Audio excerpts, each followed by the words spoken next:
Good afternoon. Before we get started, we have a few special guests. You recognize Austin and Jean, who are here to talk a little bit about a report we have released, today, our innovation strategy, and they'll talk about that in a few seconds. Let me quickly go through the week ahead. I'll turn it over to these guys. We'll take a few questions to them, and then we will get back to our regularly scheduled programming. On Monday, the President will deliver remarks to the United States Chamber of Commerce here in Washington. On Tuesday and Wednesday, the President will attend meetings here at the White House. On Thursday, the President will travel to Marquette, Michigan. Dress warmly. Expected high for the day, 13. Where local businesses have been able to grow as a result of broadband access, with particular benefit in exporting goods to new markets around the world. In his State of the Union address, the President called for a national wireless initiative to help businesses extend the next generation of wireless coverage to 98% of the population. The next generation wireless network in Marquette is an effective demonstration of how the President's proposal to open up the airwaves will spark new innovation, put people back to work, grow the economy, and help America win the future. On Friday, the President will attend meetings here at the White House. So with that, let me first turn it over to Jean Sperling and then to Austin Goolsby to talk about today's report. Gentlemen. Well, the report on the President's innovation strategy that we have put out today really just provides a summary of the President's comprehensive innovation strategy, which is a critical part of his economic vision to win the future, and will be laid out in more detail as we put our budget out. Since I had a chance to go over a certain amount of these things with many of you on the day of the State of the Union, and many of the details will be later, let me just do a sketch of the overall approach. Obviously, a key aspect will be a significant commitment to research and development. And again, this all has to be done in the context of a budget which is cutting non-security spending to its lowest levels by 2015 since the Eisenhower administration. So these are the priorities that we are still making room for, because it is part of his vision for growth and competitiveness for our country going forward. You will see in the budget a very strong increase, despite that freeze, in basic research across the board, including putting on the path to doubling the funding of National Science Foundation, NIST, or the National Institute of Standards and Technology, the Department of Energy's Office of Science.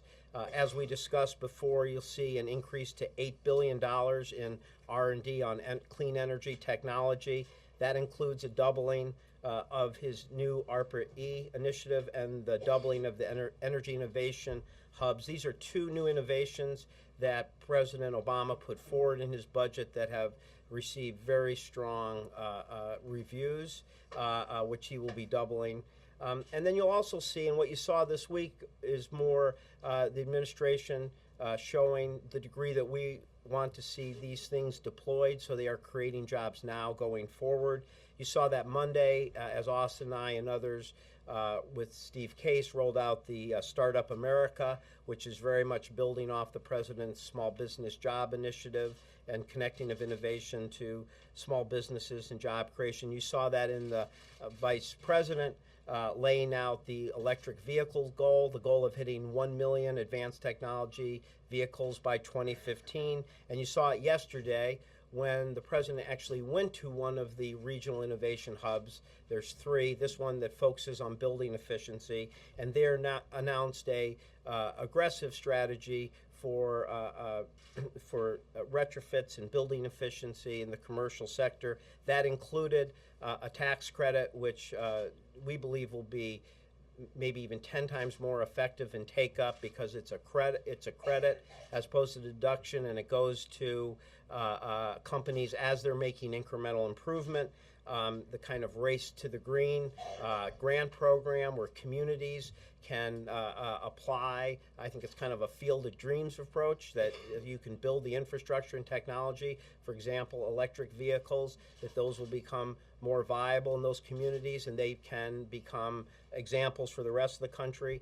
And you saw that he put forward a goal of reaching 20% greater efficiency in commercial buildings and really a call to action. And he asked Jeff Immelt, the head of his new council, Jobs Council, and obviously CEO of GE, together with former President Bill Clinton, to lead that kind of call to action.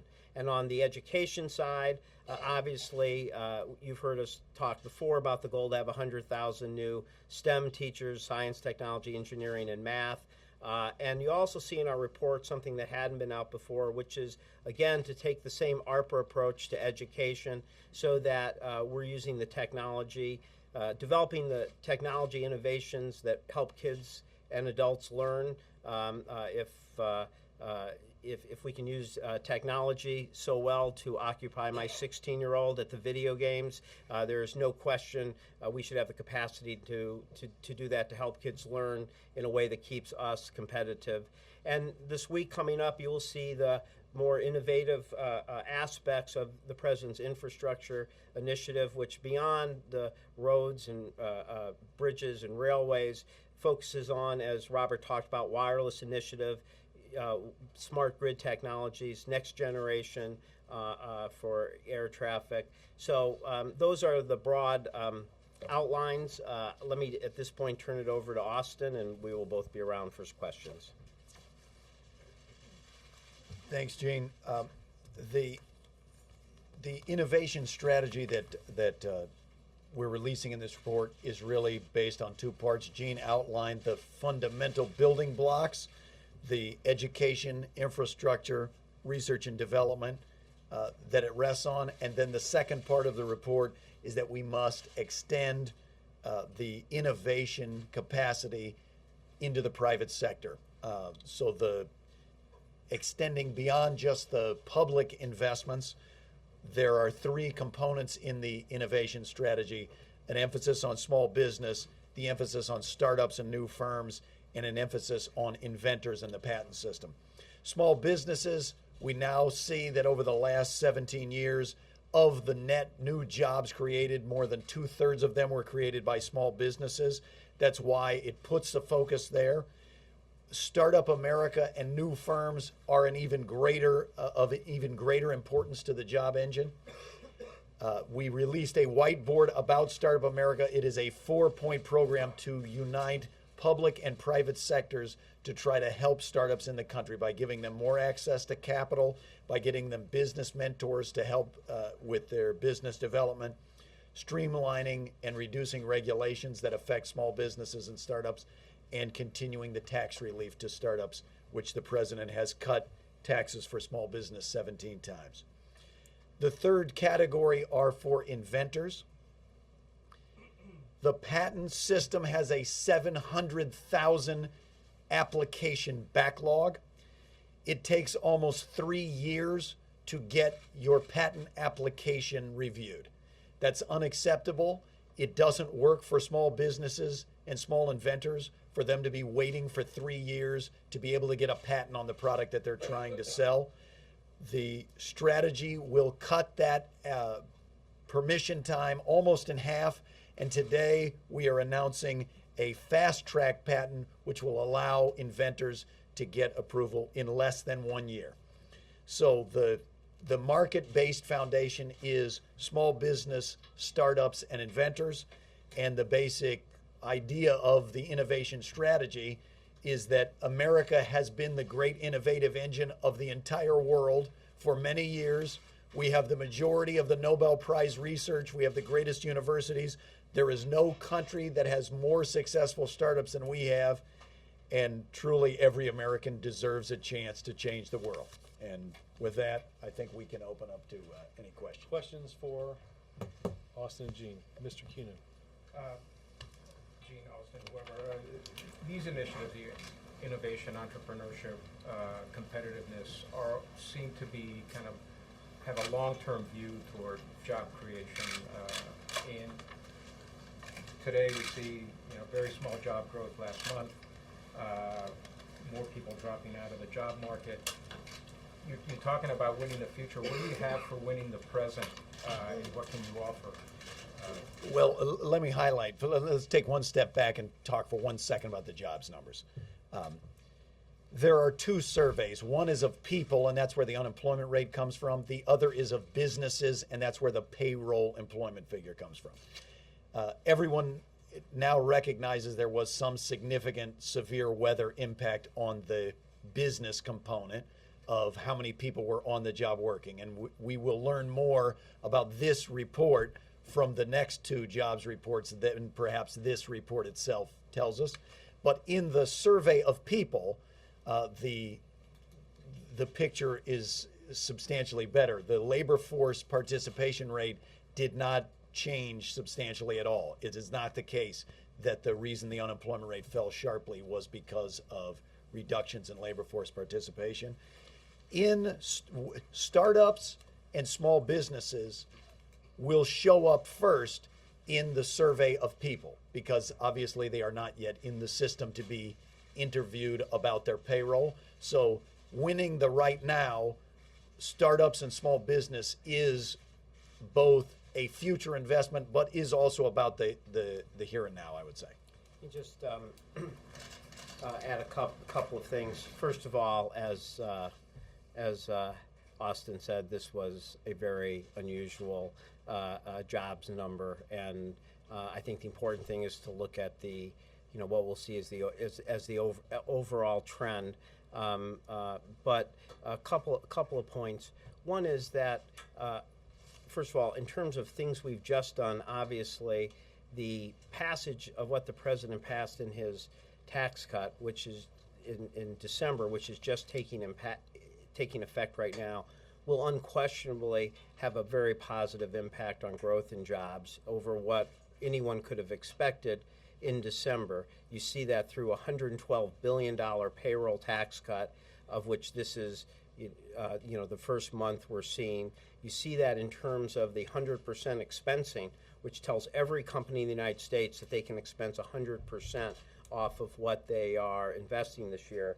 So those are things that are having could have a strong effect in the here and now, right now, on accelerating investment and job creation.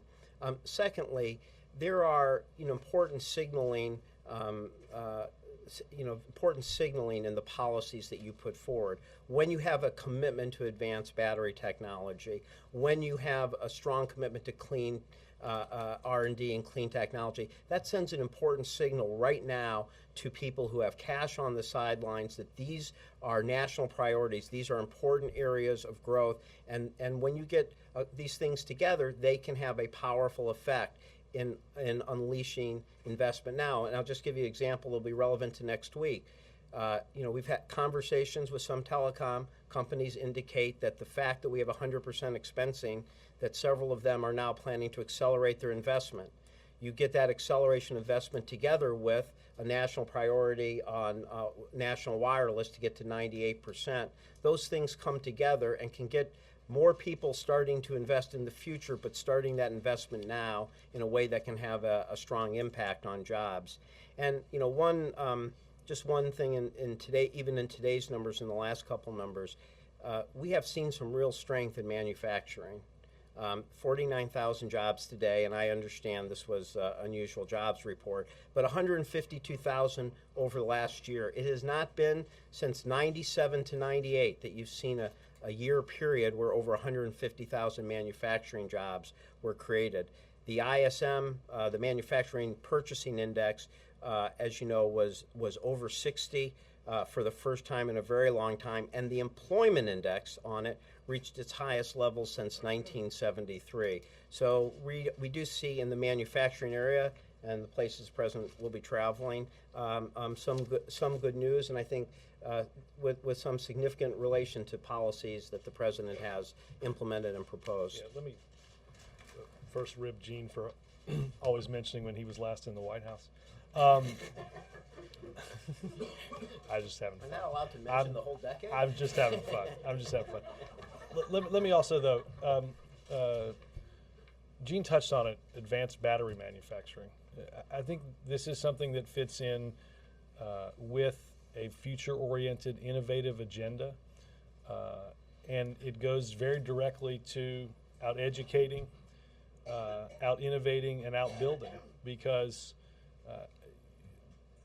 5 years ago, 6 years ago, it was not thought, as you've heard me say before, as it relates to the auto industry, it was not thought that American workers would build these advanced batteries. It was somewhat unlikely that we'd drive these cars. And if we did, that technology would be imported into this country rather than built by Americans in America. We now know that's not the case anymore. I believe the last time the president was in Michigan, where we'll go next week, was in fact to break ground on yet another advanced battery manufacturing facility to produce batteries for cars that are being built by our auto companies. Some of those cars are being exported. Those cars are being driven today on our roads, and some of those batteries are being exported. So if we don't take some of the ideas that are in this report and think about what are going to be the jobs of tomorrow, but ensure that the jobs of tomorrow are in this country today, which advanced batteries is a good example of, we're going to have a hard time competing both today and in the future. And I think that's one example of something where we've got to look ahead, because we can put people back to work right now. Yes, sir. Gene, Robert mentioned this president's speech on Monday to the Chamber of Commerce. I'm wondering if you could just, to throw things forward a little bit, talk about how you think the relationship with the business community is improving in the last couple months, if it is, and what steps maybe these measures or others that you too are undertaking will do to help that.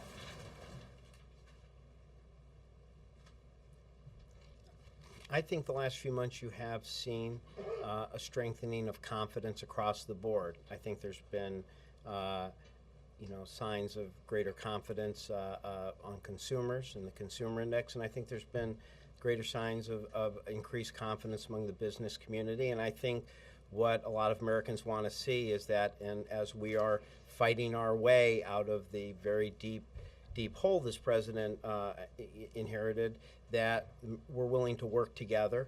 And I think in December really was a turning point, because the failure to have worked together would have created a degree of uncertainty in the month that we're in now, or in January, that would have been had a very negative impact. I mean, it's hard to imagine having gone into this year with every American thinking their taxes had been increased, 30 million Americans not knowing how to file an alternative minimum tax.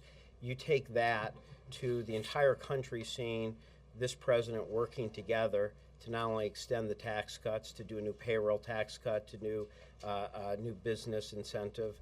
I think people can talk about tone, but results matter.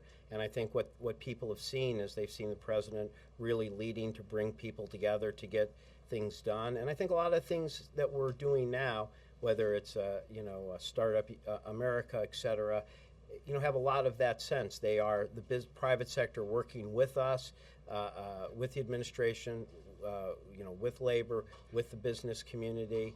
I think you take this commercial building retrofit, I think will be a great example where you will see labor and business working together on a national goal. So I think, I think the relationship feels stronger going forward, but I think it's part of an overall feeling of increased confidence that people see the president willing and able to work together to help get some things done that matter on the economy and jobs. April? Gene and Austin, I want to ask you a question on innovation. Is there a concern with this 112th Congress that there could be cuts in funding for the Green Jobs programs? And if so, how are you going to promote innovation with the Green Jobs, particularly in the minority sectors, to get African Americans and Hispanics to get on board with the Green Jobs? Okay, I think that's part of the discussion we're going to have as a country going forward.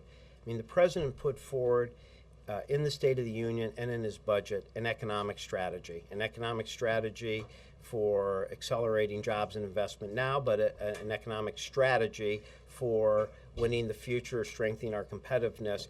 And a critical component of that is getting our fiscal house in order, reducing spending, and getting the deficit on a significant downward path.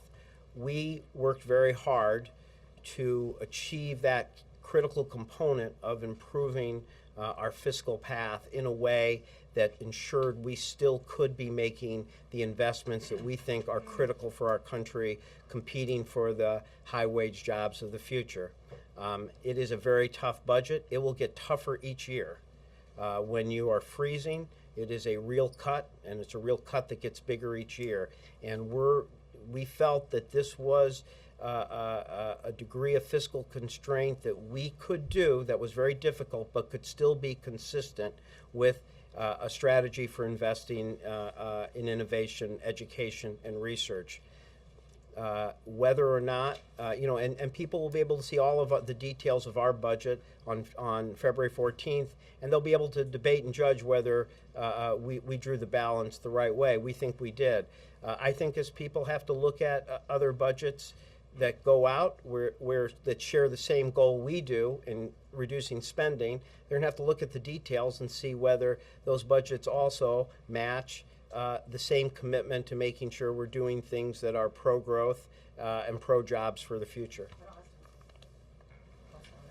Well, I wasn't going to comment on the budget. I think the president's made clear, though, that the green jobs area and the energy sector is a critical priority of investment, that's part of a wide section of the innovation strategy is geared toward that environmental area. And if you're going to chew up the seed corn and spit it out before it's planted, which would be cutting the investments for the future that we're going to need to grow, that's making a big mistake. I think all sides agree that we've got to cut and be fiscally responsible. The question is, where do we do that? And the priorities cannot be to get away from the clean energy. What do you say to the I people? actually meant to say chew up the seed corn and spit it out before it was planted, but Why don't you come to You the said that in podium? 1997. I was here then. I was here with Gina. Gene, but let me ask you this. What do you think about what people are saying with budget cutting right now at a time of recession? It doesn't make any sense. You should be doing that when there is a recovery versus doing that now. well, remember that when you look at our entire budget, yes, we are starting on the path of fiscal restraint, and we are freezing non-security spending. And yes, that is that there's no question that is calls for a degree of fiscal restraint there. But we think that the confidence that provides, that we are on a path to cutting discretionary spending by $400 billion, getting down to a level as a percentage of our economy, the lowest since Eisenhower, is a reasonable step forward that will not be harmful to the economy when you look that it is coming in combination with a $112 billion payroll tax cut, in combination with the 100% expensing, which actually accelerates over $100 billion of tax relief in 2011 for business investment.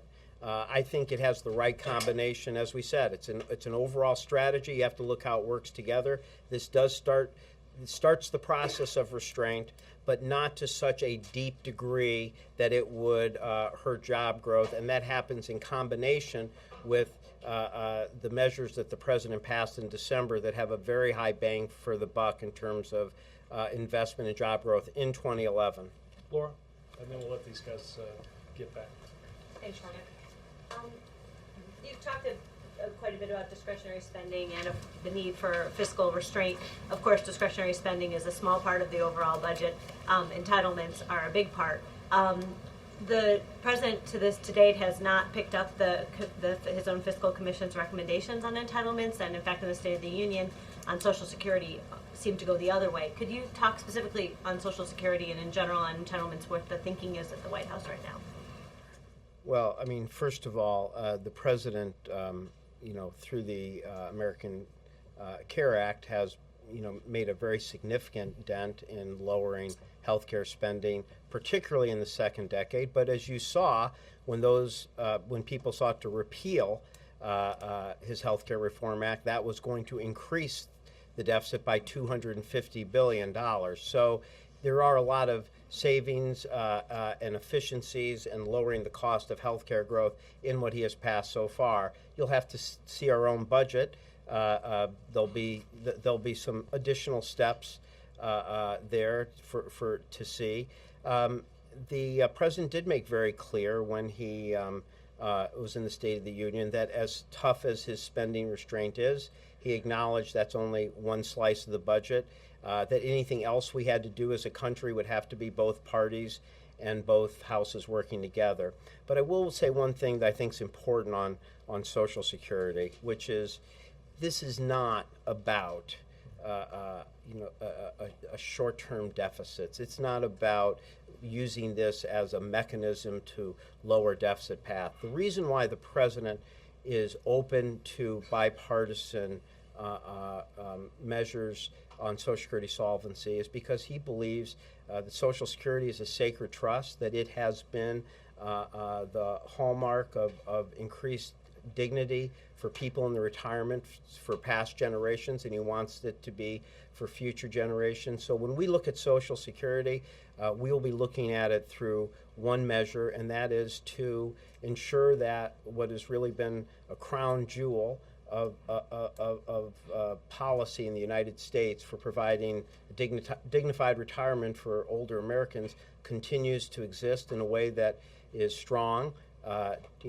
protects the vulnerable, those with disabilities, and is not subject to the whims of the market, and is the one thing that people can count on in good times and bad times in their retirement. And that's it. That's our sole goal for that. So while that may be in other people's fiscal plans, for us it is very much about trying to reform and strengthen something he thinks is very, very important to the economic dignity of seniors. And what's your thinking about whether to actually tackle that anytime soon? I would say our current thinking is the budget will be released on the 14th.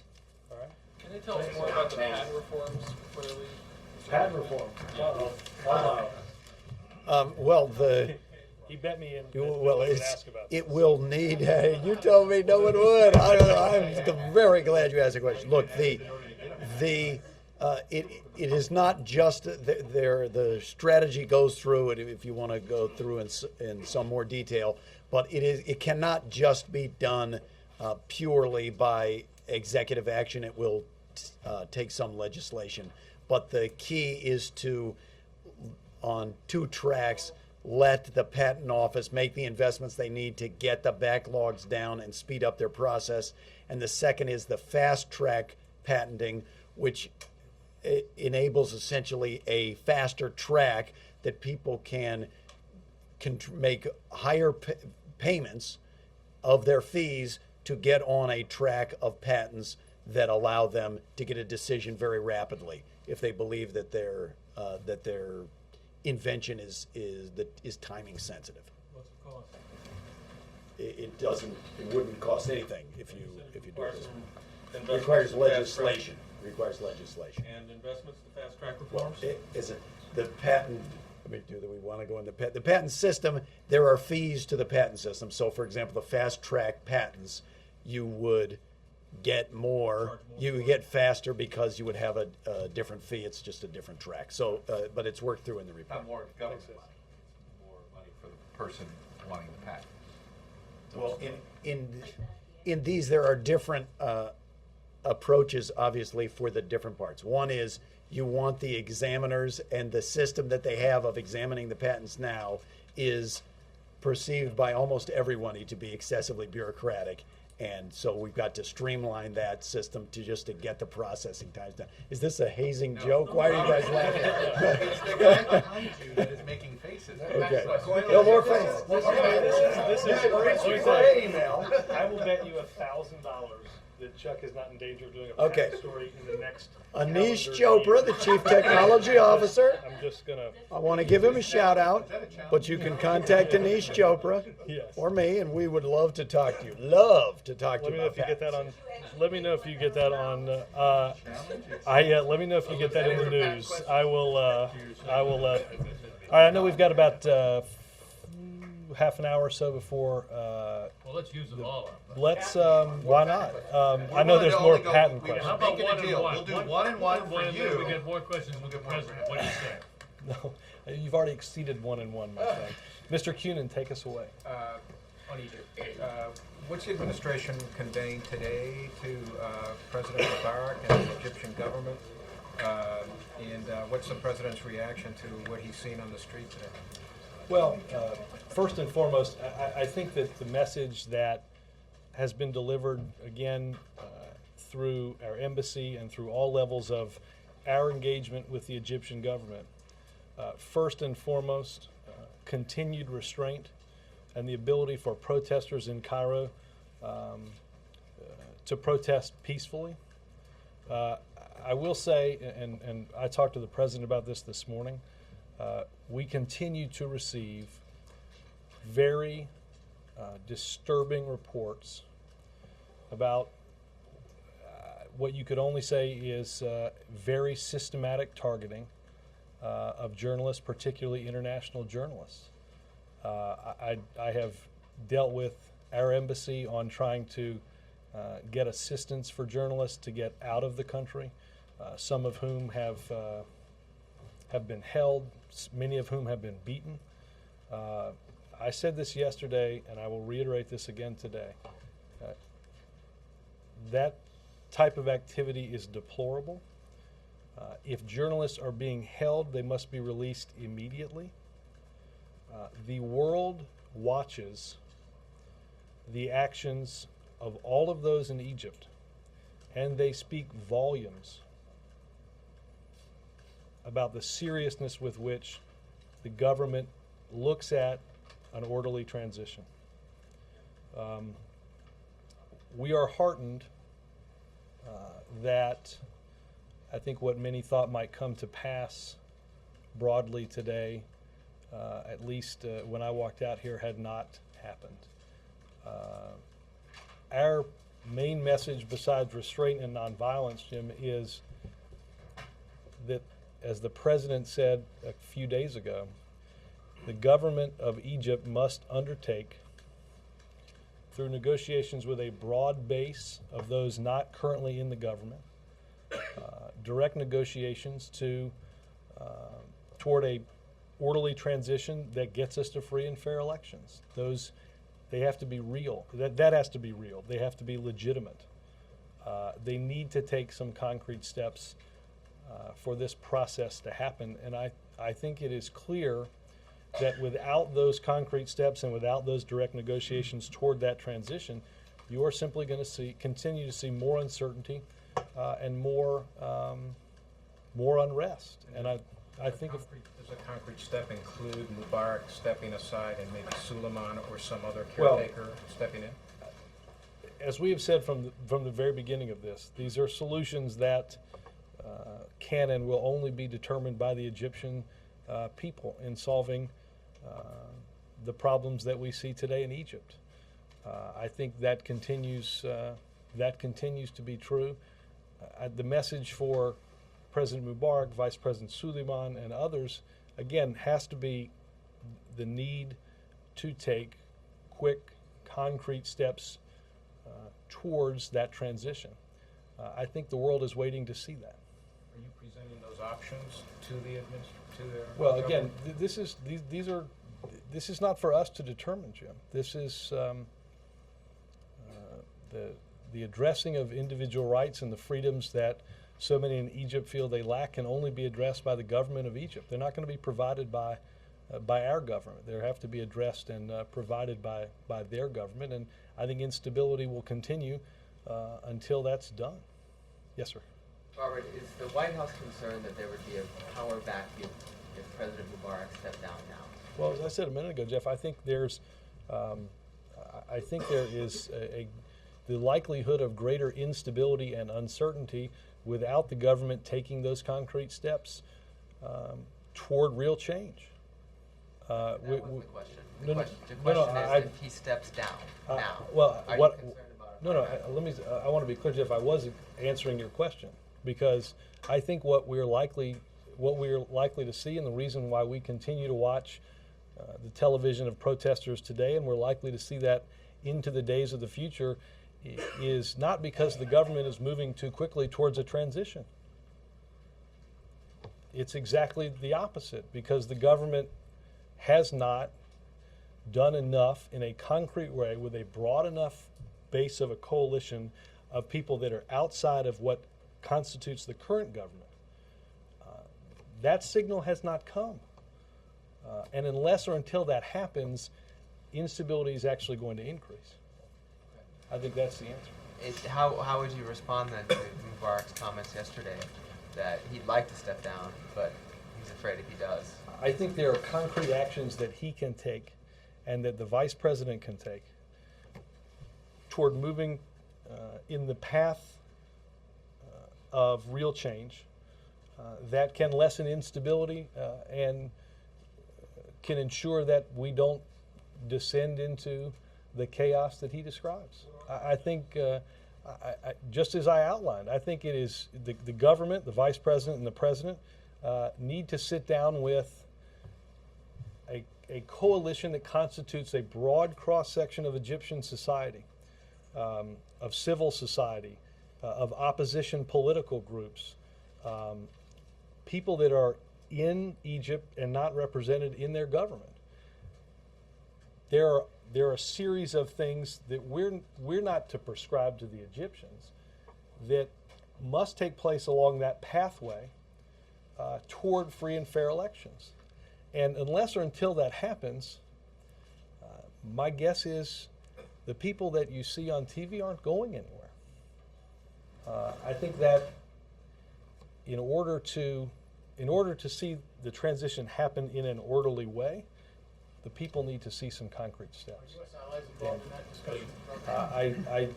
I think this is a discussion that is being assisted by allies in and around the world, both in the region and outside the region. Yes, sir. You know, for the days now, you've been saying it's not for us to decide; it's for the Egyptian people to decide.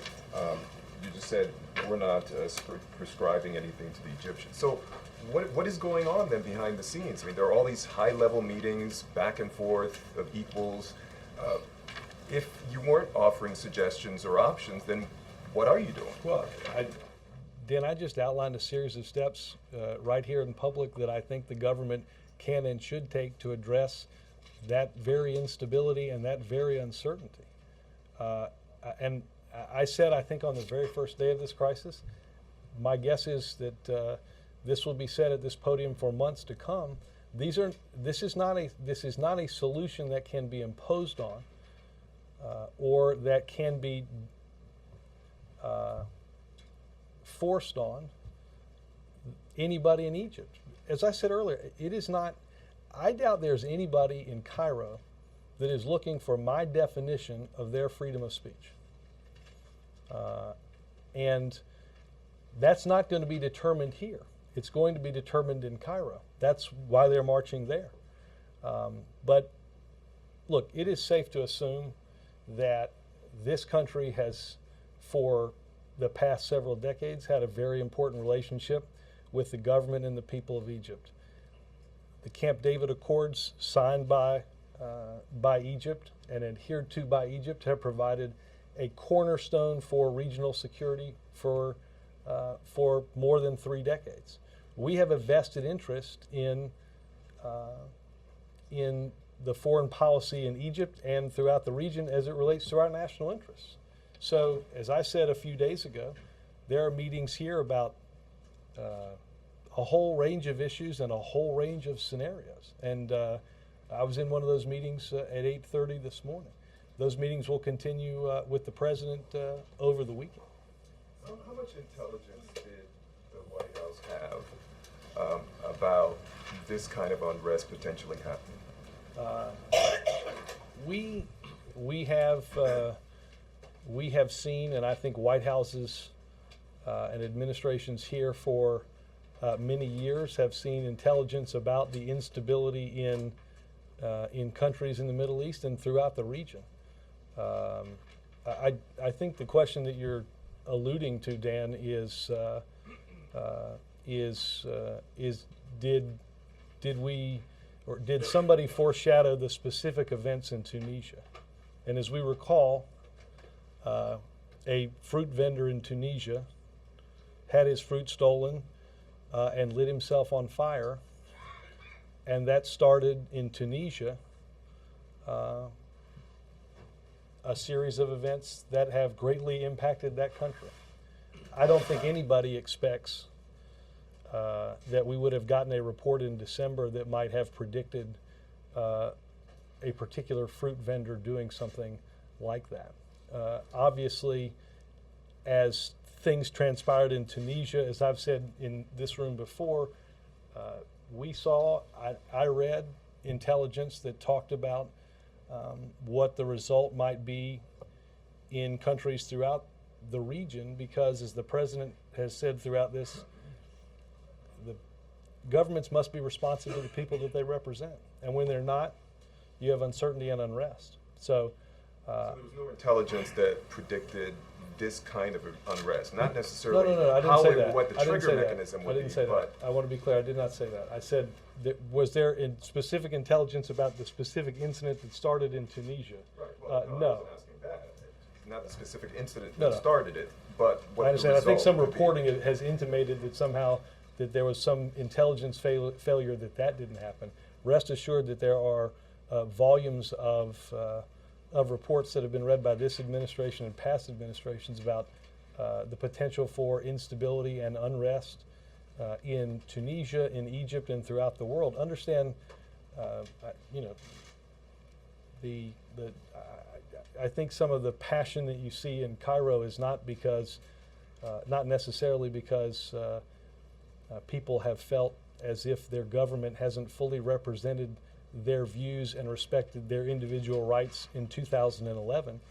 I think this is something that goes back quite some time, which is why administrations that predated ours have brought up with President Mubarak the steps that they believed needed to take place, just as President Obama brought up with President Mubarak the steps that we felt needed to take place to address the lack of freedoms that we knew they weren't adhering to. And is the president satisfied with the level of intelligence that he received on Tunisia and Egypt? The president expects that in any case that he will be provided with relevant, timely, and accurate intelligence assessments, and that's exactly what's been done throughout this crisis. Yes. Robert, on the orderly transition that the government has called for, that you guys have called for, on Wednesday you were quite direct by saying now means yesterday, meaning Tuesday when President Obama Yes. first called for that. 3 days have gone by since. Days do matter in this instance. Are you satisfied with the change that has taken place on Cairo's side? I don't think we are, and it appears based on the pictures I've seen on television today, neither are the people in Cairo or throughout Egypt. And that's why when we talk about whether or not we're going to see unrest or whether or not we're going to see instability, we are until or unless some real change is made and some progress. People can see and feel progress on that path toward free and fair elections. Again, days matter. So how soon would you like to see that tangible change? Tuesday. I mean, again, I wasn't that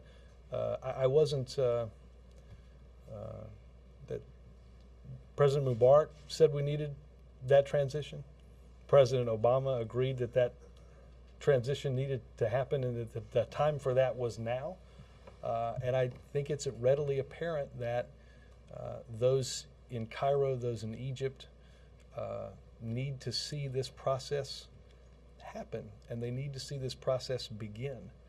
And it needs to begin in a real and concrete and legitimate way. It cannot be for show. It has to include as I've mentioned, it has to include that broad section of people, many of whom we see protesting for their rights in Egypt. And about the back and forth going on between the different, about the orderly transition, do you believe that a transitional government headed by the Egyptian vice president would satisfy the demands of the protesters in the street? I don't know that I'm in any position to say what exact steps would satisfy those in Cairo marching because they don't feel as if they've been heard or respected in terms of their individual rights. I know that, as I said earlier, I think the instability continues without anybody in Cairo seeing those concrete steps begin. You just mentioned the kinds of meetings discussing various scenarios that are going on around here. Is this government still in contact with the government in Cairo, with the military in Cairo, discussing those kinds of scenarios and possibilities? I would say that I don't have a call. I don't know that when I came out, that I don't believe the president had spoken with anybody in the Egyptian government today. But have other members of yes, this government yes, spoken to I know people of the that, Egyptian government? and they continue to do so. absolutely, there's important contact, first and foremost at the embassy with the Ministry of Foreign Affairs. But There's discussing these scenarios for Mubarak's departure. well, I'm not going to get into the specifics of each and every one of those calls. There's, again, embassy to MFA contact. There's Pentagon to military contact, important mill-to-mill relationships that I think have helped in the exercise of restraint that we've seen over the past couple of days. Again, Bill, safe to say that a whole host of conversations are being had. And the main message in each and every one of those conversations is, as I said a minute ago, which are that the government must take concrete steps. We're not going to provide we're not going to provide each and every step that needs to take place. That's for the government of Egypt to understand through dialogue and through negotiation with that broad cross-section of But people. aren't they in kind of a bind because the people in the street aren't going to accept or talk to a new government until Mubarak is gone? But for Mubarak to form a new government, he has to take an active part, I think, under Egyptian law. So you're at an impasse. What No, can well, the I U.S. don't- do to help that? Well, I think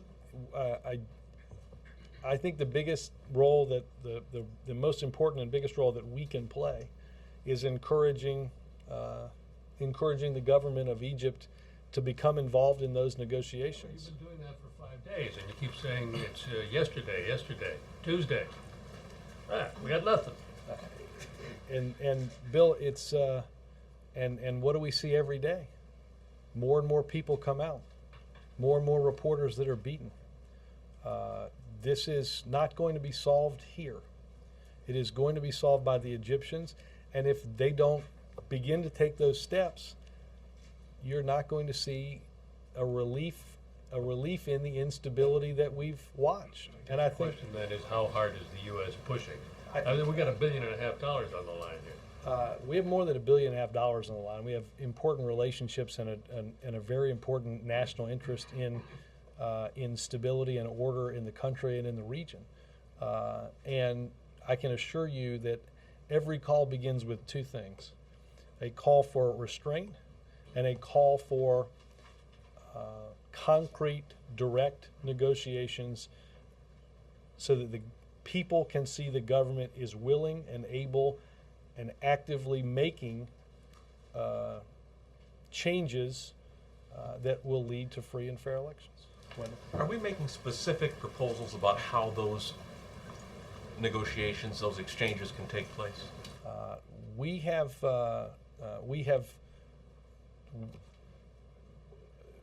been broad, but we have, and I don't think anybody expects that we are going to outline each and everything that has to happen. Again,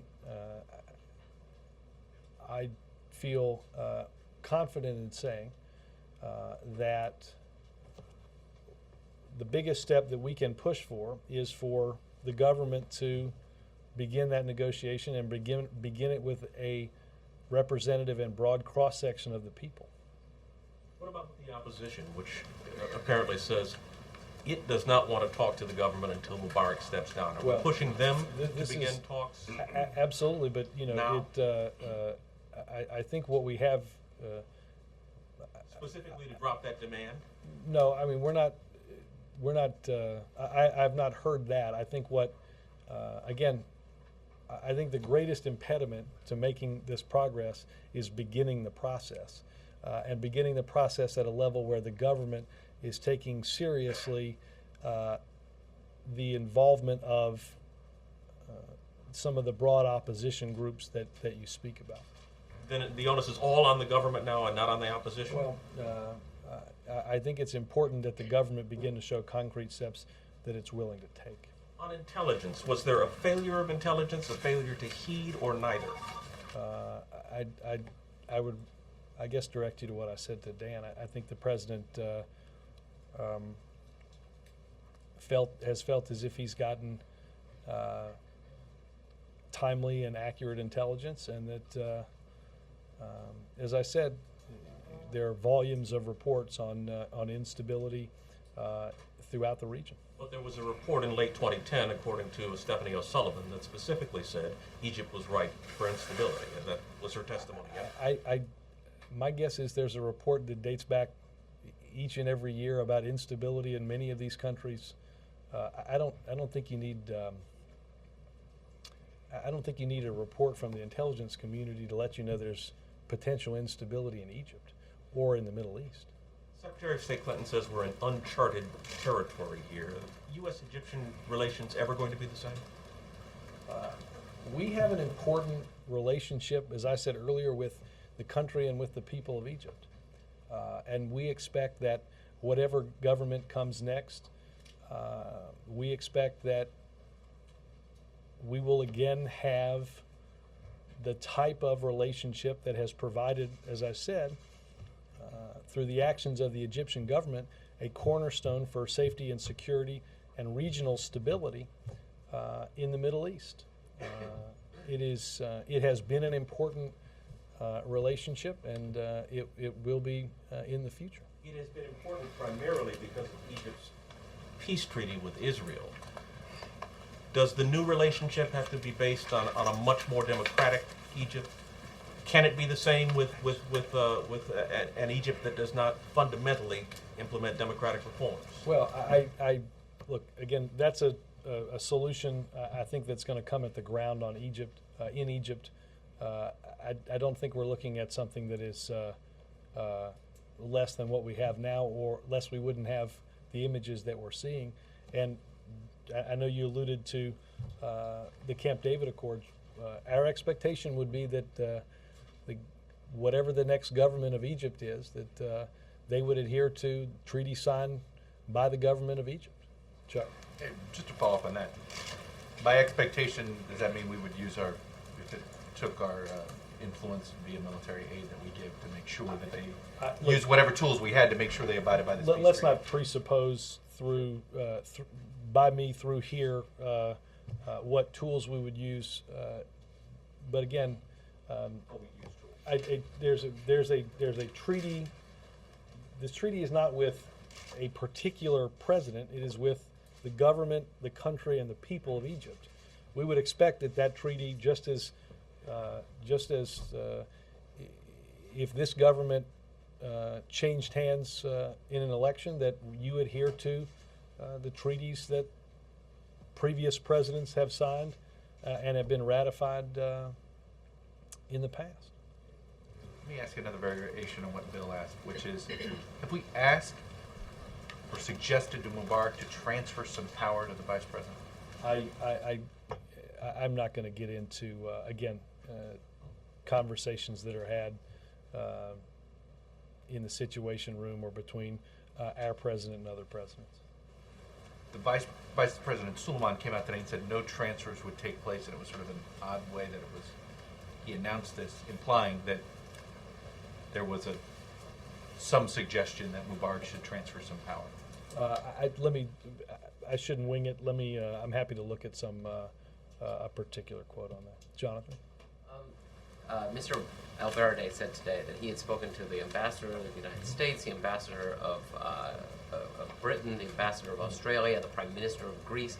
And I'm wondering what kind of effort right now the United States is trying to do to get the international community involved, and what does the president see advantage of that being?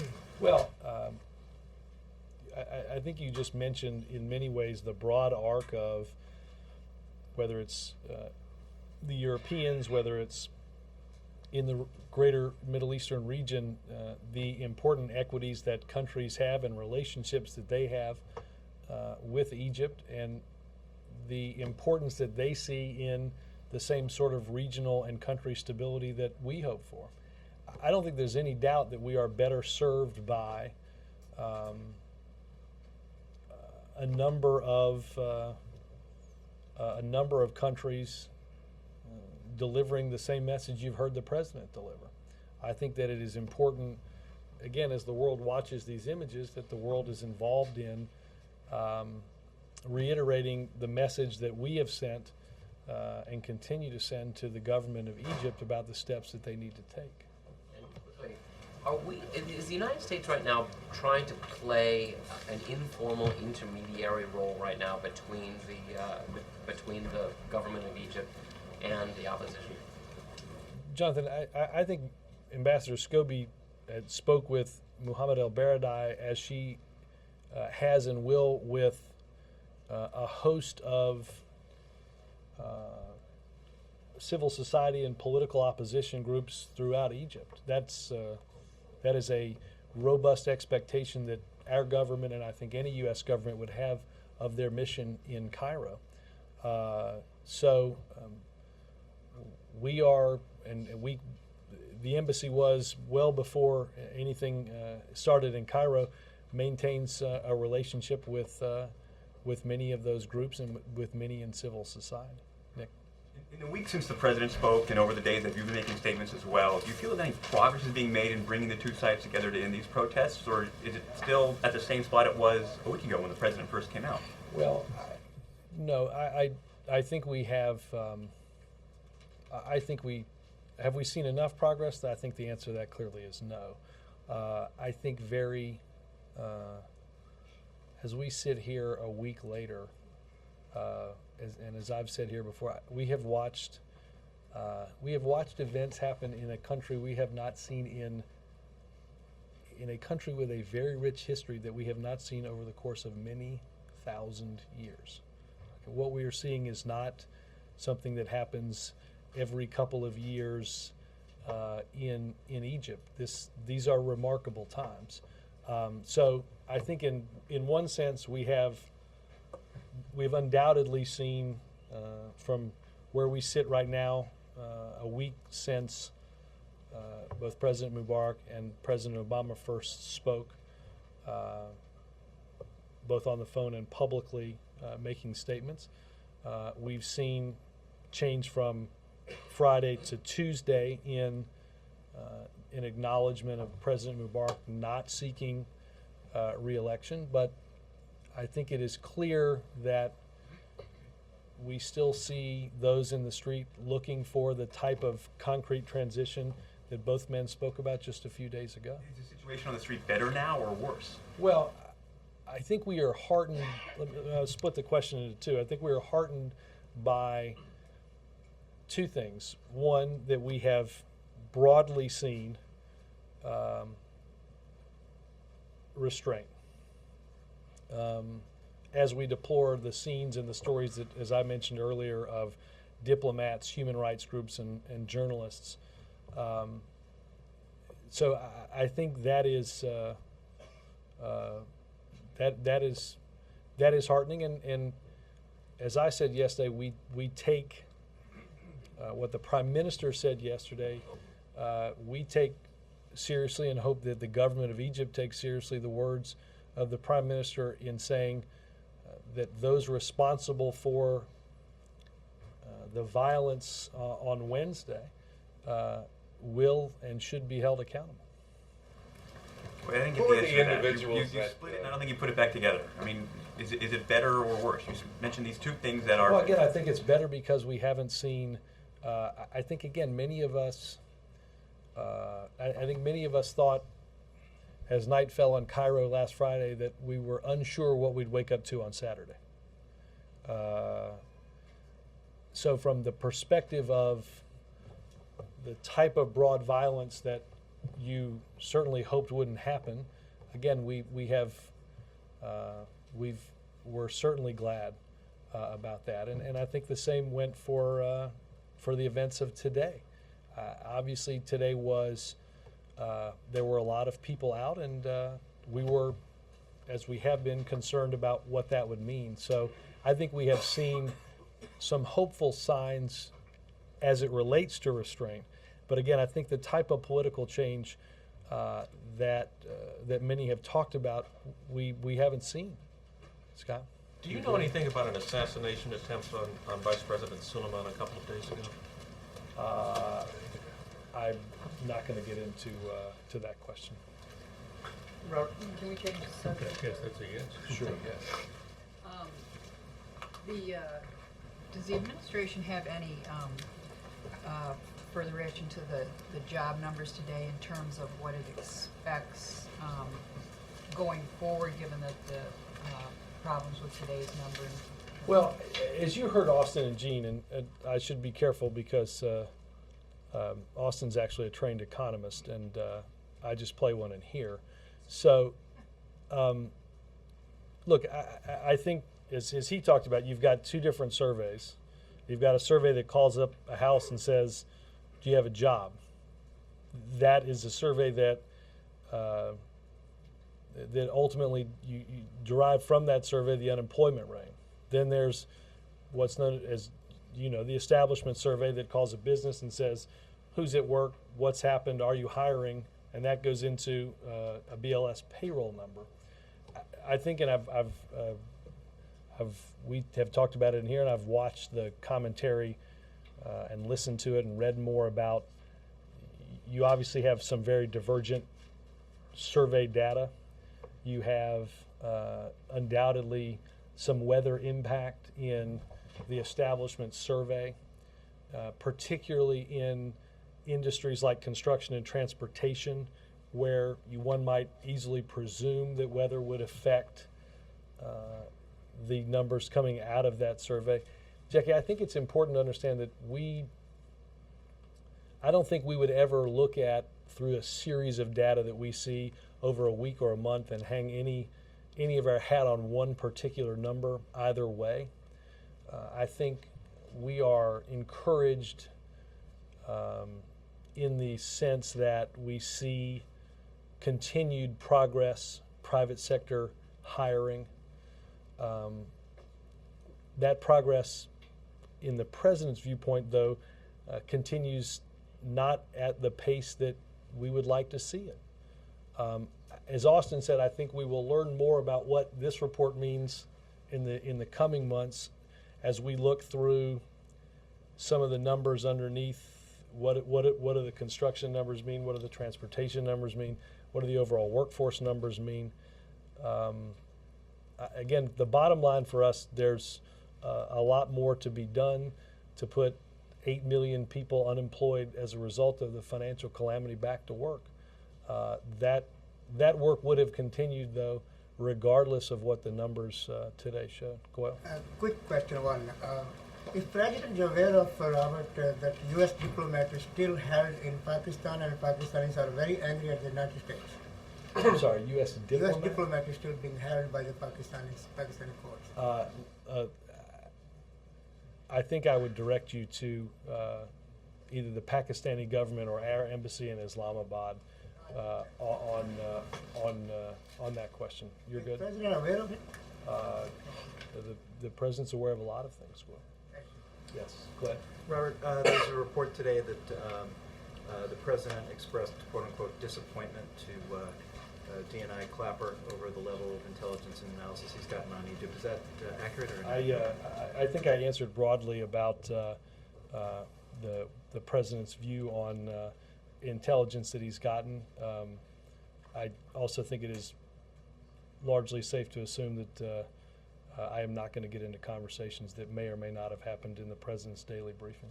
And one other, just in general, are we supporting these protesters in Cairo. How would you sort of characterize our? As I did the first day of this, we support the aspirations of those in Cairo, in Alexandria, in countries throughout the world, to see governments respect their basic rights. The right to assemble, the right to speak freely, the right to associate. In this instance, we've seen the rights to freely communicate over the internet through social networking tools cut off. And our government, as it has in this instance and as it will in countries throughout the world, supports those aspirations. When the president sees these images, these very moving images in the square there, have you seen his reaction? I mean, how does he actually react when he sees these people holding a person in a wheelchair over their head? Well, again, I think that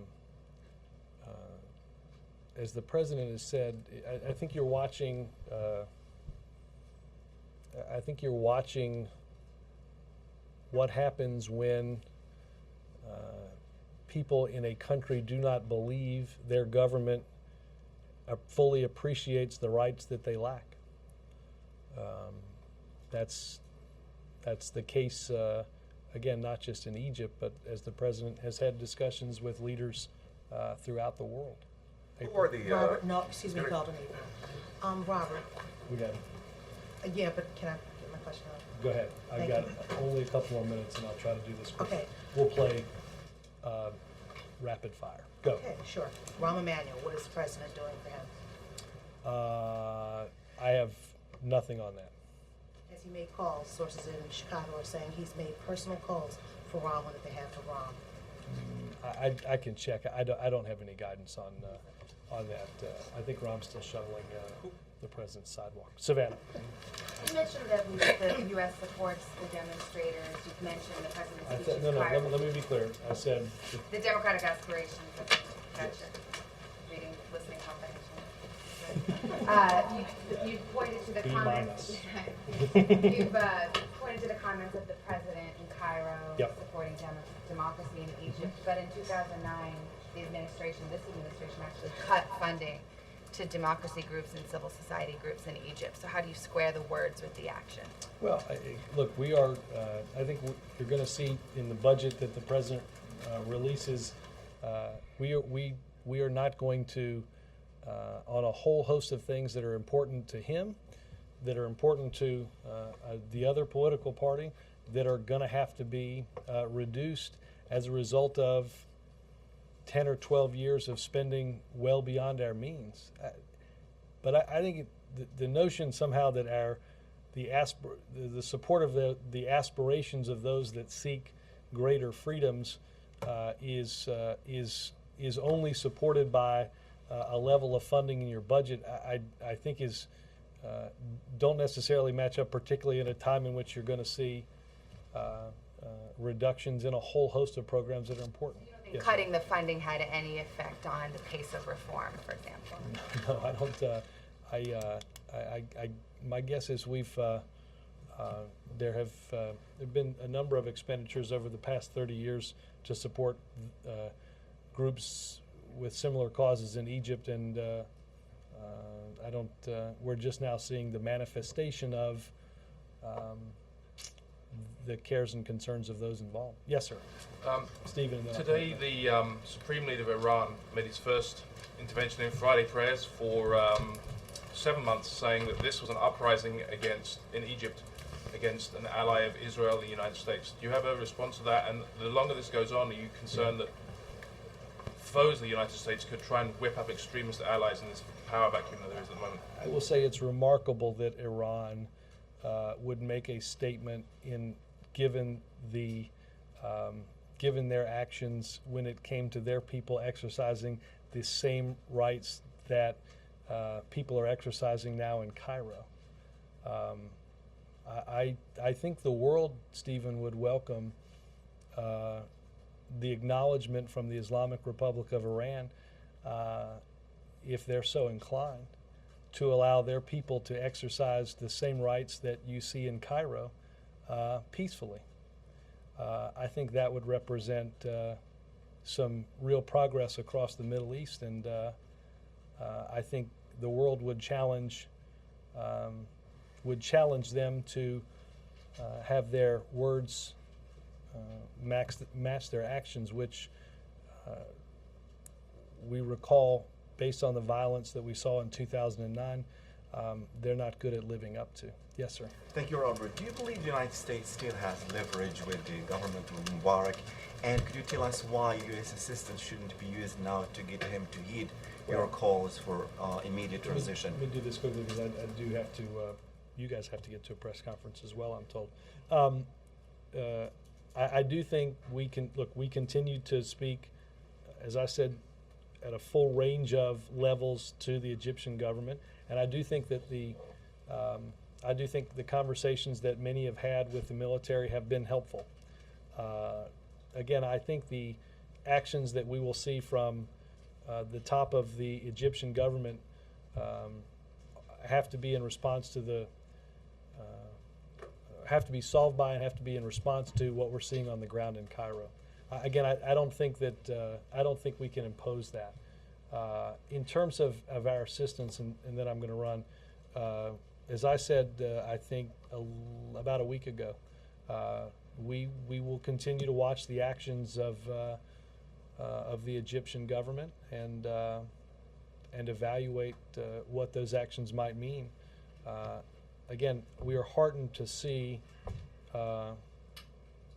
restraint. We deplore the images and the violence that we've seen for human rights groups and that have impacted particularly international journalists, and call again on the government of Egypt to take some concrete steps toward direct negotiations that will bring about the type of change that we need to see on a path towards an orderly transition and free and fair elections. The President will make a statement shortly, which is, I will see you there. Thanks, guys. If you're going to the press conference, you gotta go now.